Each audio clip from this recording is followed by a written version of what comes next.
Hello everyone, it's my first video in a while. Welcome to the channel.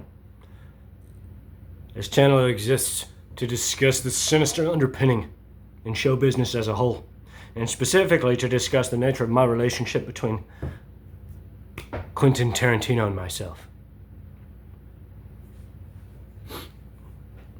I'm the actual reason that he canceled his film, The Movie Critic, last year, and the two of us have been embroiled in what could only be described as a legendary psychic siege ever since. I've been writing a lot. Here's my cat. Go on, move. And so that's why I haven't made videos. I've been rehearsing for 12th Night as well. I've been doing things, but I see that my subscriber count has dropped, and I know that's because I'm not making videos enough. So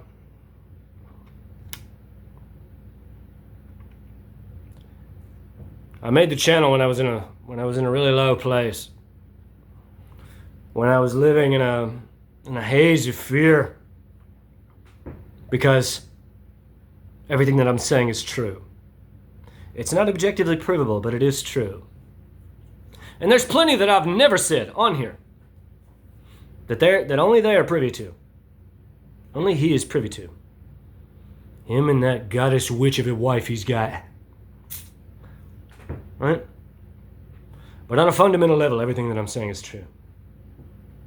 That Quentin is interested in psychic occultism, interested in remote viewing, right? Interested in temporal power, right? And so, conversely, right? I'm interested in wisdom. I'm interested in kindness, love, compassion, charity. And so, when he turned his back on me, I turned my back on him. Because that's not what a loving person does to someone they want to acknowledge, is it? Oh, gosh, right? And of course, I'm referring to the screening of Jackie Brown that occurred last year. And I hated myself for 6 months, 8 months. Right? And he was torturing me the whole time. So, I'm done hating myself. Right? It's not a death sentence to not give Quentin Tarantino what he wants. Because, right? All he had to do was say something to me. All he had to do was say, in an email, right? Or look me in the eye and say, I want you to question me about my book. Right? And if we turn it around, right, of course, he would never entertain notions of being manipulated as a psychic. No. And so, he descended into a palpable evil, this most sinister, hideous black magic evil anyone could practice, when I started remote viewing him. And that includes using guns, right, creating psychic connections with me, and then bang, blowing a gunshot through my headshot, or a clay bust that he's had made of me, or a corpse, right? Used hypodermic needles, clay fetishes, or corpses, or actual dirty people, right? And so, the reality that I'm kind of settling into is that, like, hopefully it's just psychological torture. Hopefully he never actually brought anyone that's HIV positive into his house and has, like, actually been trying to give me AIDS. Because the same tactic that he uses to try to destroy me, right, is the same tactic that nuns use to heal the sick. But that's, right, these are, it's documented, right? My point is that he can succeed. Against me, I don't know. I'm not your average bear.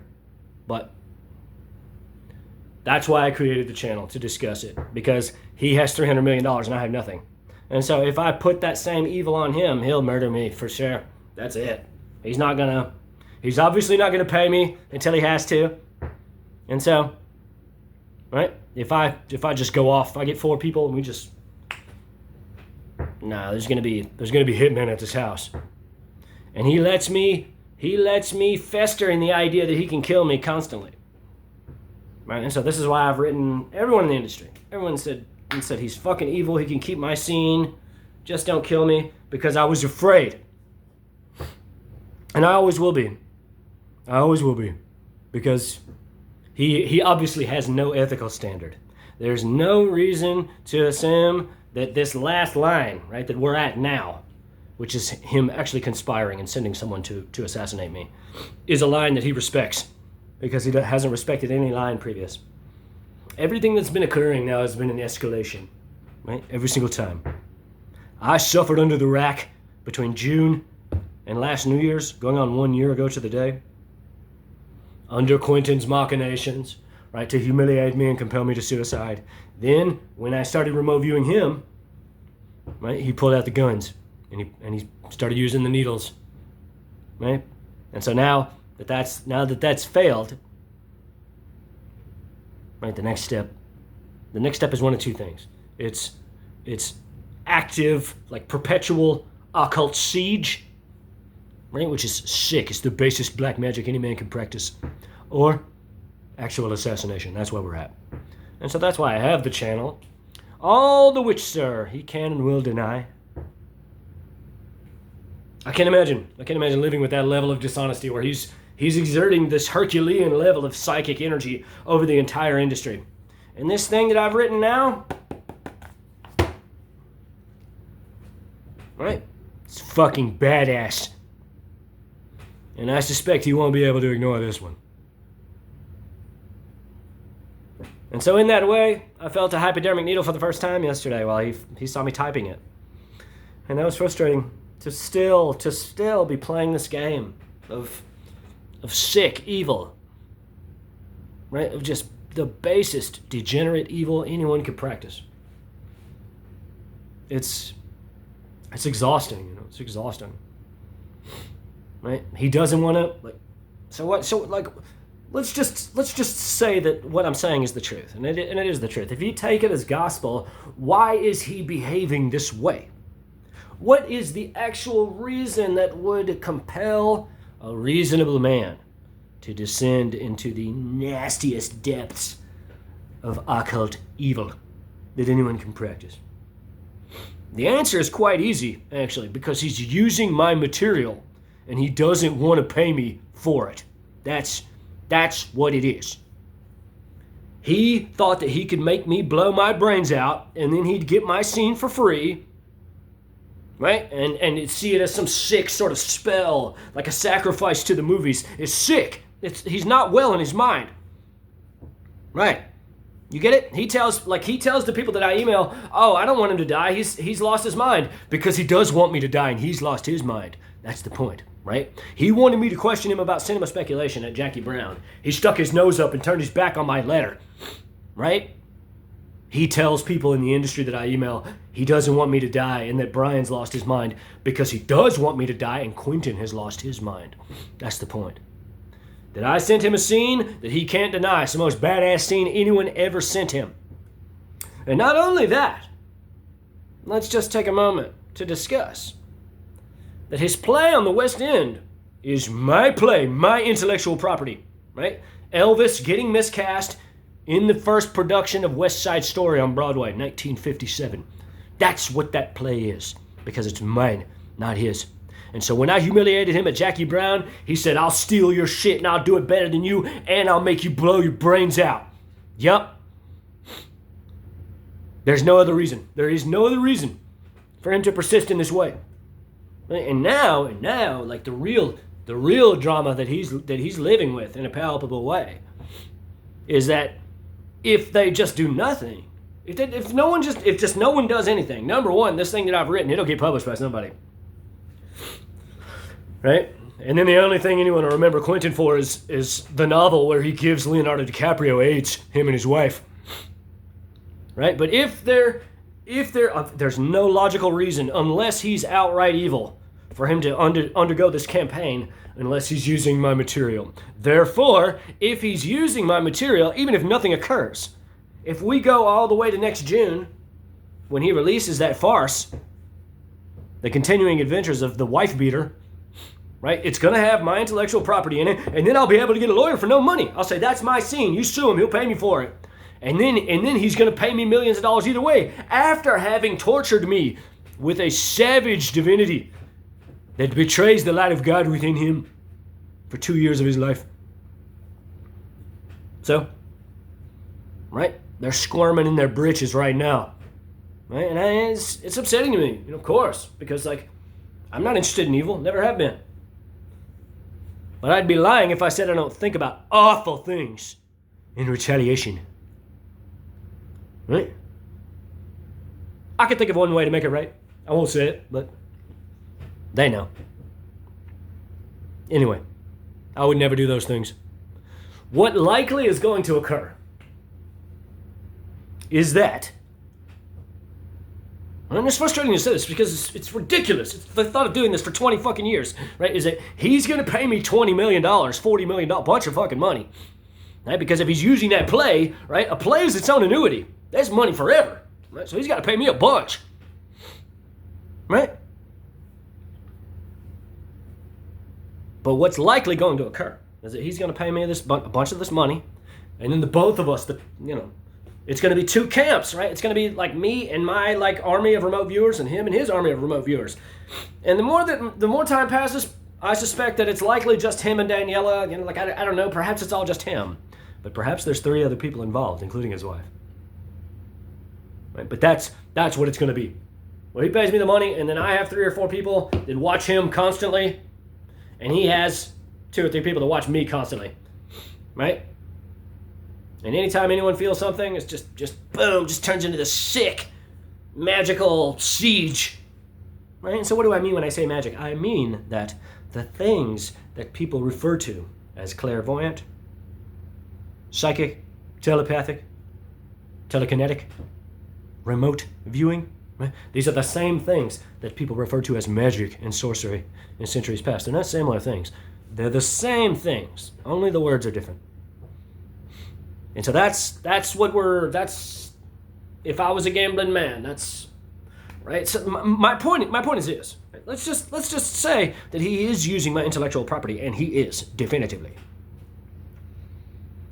Knowing that he's done the worst things anyone could possibly do to anyone, to me, I'm supposed to believe that he's going to pay me $30 million and just let me loose in the world? Is that?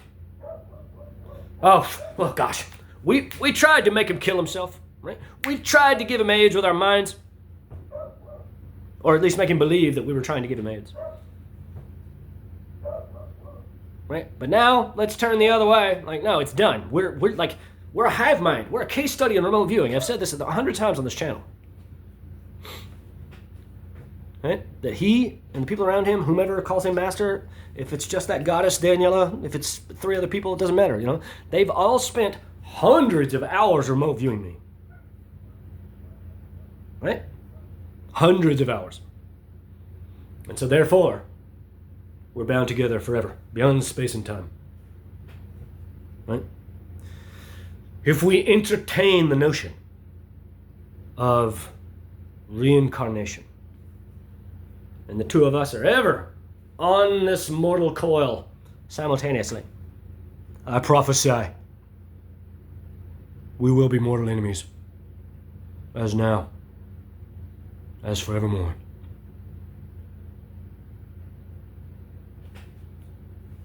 There's 2 ways of looking at it. It's a double-edged sword, to be sure. On the one hand, I would have never not given him what he wanted if I knew that he was going to torture me in such a hideous way. However, on a more fundamental level, I do not support evil. And so, as difficult as it's been, as difficult as it is, as difficult as it will continue to be forevermore, I made the right decision. Because divine celestial resonance does not cater to the whims of base perversions of thought. And obviously that's what that whole debacle was. It had nothing to do with me as a writer, right? And everything to do with him as a power holder. And when he stuck his nose up in my letter and turned his back on my letter, I knew, this is about controlling me. This isn't about, right? So, my mind, not yours. And now we each got each other. It's done. It's done. We'll never be free of each other. And so I talk about it, despite the fact that people mock me. But as long as we get the word out, Hopefully my life is safe. And I never know. I never know. This thing that's occurring between us, it's so serious. It's so fucking serious. At any moment, he could say, nope, I'm at my breaking point. Kill him. Who could blame him? He's engendered a mental illness within himself as a result of the amount of hours that he spent remote viewing me. I exist as a psychic phantom in his mind. He and those around him exist as psychic phantoms in my mind. We are a hive mind, right? All my thoughts filter through his head. All his thoughts filter through my head. East is east and west is west, and never the twain shall meet. So, I have to talk about it. Because I live in fear. Obviously, the people that are around him, he just lies to everyone. And just tells them that I've lost my mind. And they say, okay, Quentin. Okay, dude. This guy's got, a million words that he has to say about it, but guess he's just lost his mind. Right when you say he's lost his mind, how convenient. But, right? It's frightening. It's frightening because I allege he is the most evil man in the world. They called Aleister Crowley the most wicked man in the world. Peanuts. Nothing in comparison to what this man and those closest to him are prepared to do. And they understand nothing of the mind. He betrays the light of God inside of him. Am I his prodigal son? Of course, I must be. So, that's why we talk about it. Right? My scene, I Get the Feeling, that's in that movie. And come April the 1st, in 4 months from now, newsflash. Oh, gotcha, April Fool's joke, it's the movie Critic. Right? So, he's going to pay me before then, at the very least. Even if I do nothing. And this thing that I've written, somebody's going to publish it, and then he's going to pay me. Or he's going to murder me. But I prophesy he comes to tell us of the players' market. You say right, sir. Right? That come April the 1st. No continuing adventures of the wife beater. That was a fuck you to me. Right? Because Brad Pitt and Cliff Booth are the same person. Right? He's a hack. That's the point. He didn't have another original story. So he just continued it, right? Because he appropriated Brad Pitt's spousal abuse. That's the point. And so the tragedy is that he saw me as an alternative. And I didn't want to bend my mind to his psychic intention. And I should have, obviously. Like, I'm the sin eater. I'm supposed to be the last one. But now he's too proud. He's too proud. He's got his arms crossed. He's going, no. He's a goblin. That's the point. That's why I'm talking about it. Because, right, obviously he has a great evil and darkness inside of him. And so seeing how everything has gone from A to B, why should I assume that he intends to not kill me? That he intends to just endure this relationship for the next 20 years? I would hope that the people around him are telling him that this isn't the way. That we need to come together. Reconciliation is the only way for us to be healthy psychologically. I don't want it. He doesn't want it. No one wants it, as far as the principal parties involved. But the idea of letting it go, this is something that I've talked about in my other videos.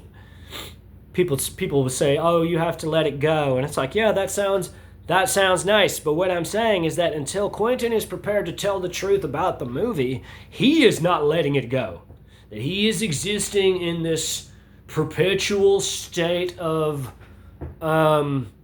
vengeance, of evil, of no, you didn't give me what I want, so you're fucking evil and I don't acknowledge you. Right? That's a level of mental illness that suggests to me that at the drop of a dime, he could say, let's fucking murder this man so I can have my mind back. That's the point. So, you believe in psychic phenomenon, you believe in clairvoyance, you believe in the ability of the mind to remote view disparate locales. That's up to each individual student. I pray thee, fellow student, do not mock me. I prithee do not mock me, fellow student. Methinks it was to see my mother's wedding. Thrift, Horatio, the funeral baked meats did coldly furnish forth the marriage tables. Would that I had met my dearest foe in heaven, or ever I had seen that day, my father. So, I hope everyone had a good Thanksgiving. I hope everyone's looking forward to the holidays. I hope you're with the people that you love. Pet one of your fur babies. Do something nice for someone else. Hold those dear to you close. Know that life is not an accident. Let me know what you think. Like, comment, subscribe, share. God bless.